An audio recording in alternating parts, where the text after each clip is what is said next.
Then the Pharisees and some of the scribes gathered together to him, having come from Jerusalem. Now when they saw some of his disciples eating bread with defiled, that is unwashed, hands, they found fault. For the Pharisees and all the Jews don't eat unless they wash their hands and forearms, holding to the tradition of the elders. They don't eat when they come from the marketplace unless they bathe themselves, and there are many other things which they have received to hold to, washings of cups, pitchers, bronze vessels, and couches. The Pharisees and the scribes asked him, "Why don't your disciples walk according to the tradition of the elders, but eat their bread with unwashed hands?" He answered them, "Well did Isaiah prophesy of you hypocrites, as it is written, 'This people honors me with their lips, but their heart is far from me. They worship me in vain, teaching as doctrines the commandments of men. For you set aside the commandment of God, and hold tightly to the tradition of men, the washing of pitchers and cups, and you do many other such things.'" He said to them, "Full well do you reject the commandment of God, that you may keep your tradition. For Moses said, 'Honor your father and your mother,' and, 'He who speaks evil of father or mother, let him be put to death.' But you say, 'If a man tells his father or his mother, whatever profit you might have received from me is korban, that is to say, given to God,' then you no longer allow him to do anything for his father or his mother, making void the word of God by your tradition which you have handed down. You do many things like this." He called all the multitude to himself and said to them, "Hear me, all of you, and understand.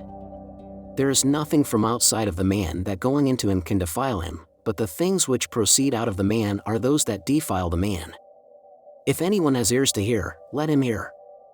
When he had entered into a house away from the multitude, his disciples asked him about the parable. He said to them, "Are you also without understanding?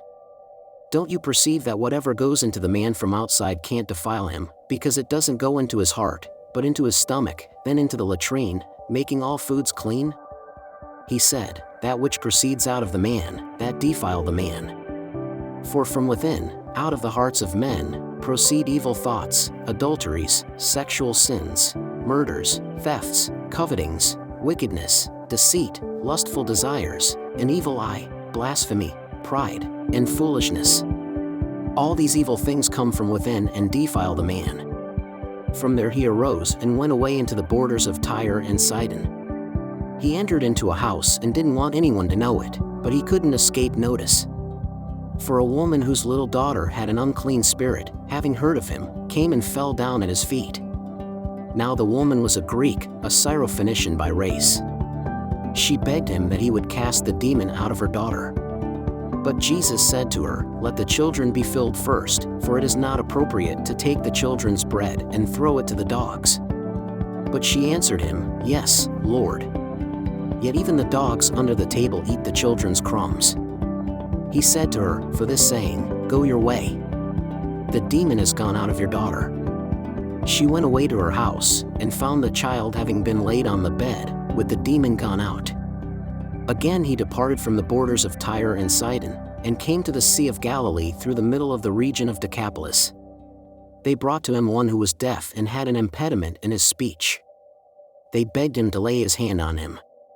He took him aside from the multitude privately and put his fingers into his ears, and he spat and touched his tongue. Looking up to heaven, he sighed, and said to him, "Ephphatha," that is, "be opened." Immediately his ears were opened, and the impediment of his tongue was released, and he spoke clearly. He commanded them that they should tell no one, but the more he commanded them, so much the more widely they proclaimed it. They were astonished beyond measure, saying, "He has done all things well. He makes even the deaf hear and the mute speak."